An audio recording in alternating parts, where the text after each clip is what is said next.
G'day, Spuddies. Welcome to New Shirt Day. Don't feel bad about not having this shirt. You're still a beautiful person regardless of whether you have this shirt or not. Well, maybe you're not. You're slightly less beautiful for not having this shirt, but don't feel bad about it. It's okay. Now I get emails all the time from people telling me something along the lines of, I really want to do this Spud Fit challenge, or I really want to, get healthy. It doesn't necessarily have to be about a Spud Fit challenge, but I'm starting tomorrow, and I really hope I can do it.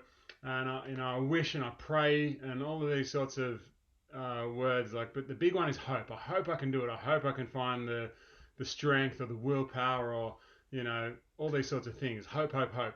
And I wanted to talk a little bit about that today, because I think it's really important that we let go of this idea of hope. Um, Hope will not solve your problems. It doesn't matter how much hope you have, it doesn't do anything for you in the end. And I was thinking about it in relation to a marathon that I ran a couple of years ago. And I don't recommend this to anyone, by the way. It was a bad idea. But I hadn't done any marathon training. And Thursday night, I realised that the Melbourne Marathon was coming up on Sunday, I'd always wanted to run a marathon, and I thought, screw it, I'm going to do it. So I entered on Thursday night, and I hit the starting line on the Sunday morning.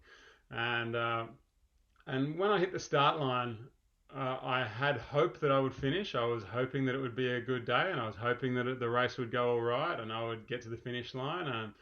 I didn't. I had serious doubts about it, of course, since I'd done no training, and a marathon's a big undertaking. But I did have hope. I had a lot of hope, but not a lot of belief. And so I just thought, I'm just going to find out what happens. I'm going to have a crack and see what happens. So for the first part of the race, it was going pretty good. I was running okay, and everything was fine up until about the 28-kilometer mark. And at the 28k mark, my right knee locked up. It just totally seized, and I couldn't bend it anymore. I couldn't bend it. There was nothing I could do. And I tried to keep going for a while, and it didn't. It just kept getting worse, and there was no way I was able to bend it. So I wasn't running anymore. It was more of like a hobble, limp kind of half jog, and I stopped and gave myself a bit of a massage and stuff, and it did nothing. And yeah, I thought, okay, the day's done. It was a silly idea, but I'm not going to make it to the finish line. So I had a bit of a chat with myself, and it went something like this: Hey, are you going to make it to the finish? Nah, probably not. Are you going to? Can you keep going? Oh, I can, but what's the point of keeping going if I'm not going to make it to the finish? Like, why bother? I might as well stop now. And then I thought, well, what am I going to be doing with the next few hours if I stop now? And incidentally, I was pretty close to my house, so I could have just gone home and it would have been easy. But I thought, well, what am I going to be doing with the next few hours if I stop now? And the answer was that I'd probably be sitting around feeling annoyed and pissed off that I'd stopped. Um, and yeah, so I didn't really want to spend the next few hours doing that. So then I thought to myself, well, am I capable of taking another step? Is that possible? And the answer was, of course, yes. Of course I can take another step. My knee hurts and it doesn't work properly at the moment, but I can take another step. And I thought, well, if I can take another step, then I owe it to myself to do that. And and you know, and I also thought to myself that what's important is not whether I finish the race and get the finisher's medal or not. The important thing is, can I get to the end of today and know beyond a doubt that I did everything in my power to go as far as I could? And if I had it in me to take another step and I didn't take that step, then I haven't satisfied that condition. So I decided to take another step, and that's all I did. I took another step, and I took another step, and I kept on going, I hobbled all the way around the streets of Melbourne, I had no hope. When I started the race, I was full of hope. When I got to this point, I had no hope. I thought that I was not going to get to the finish, but I was going to go as far as I could.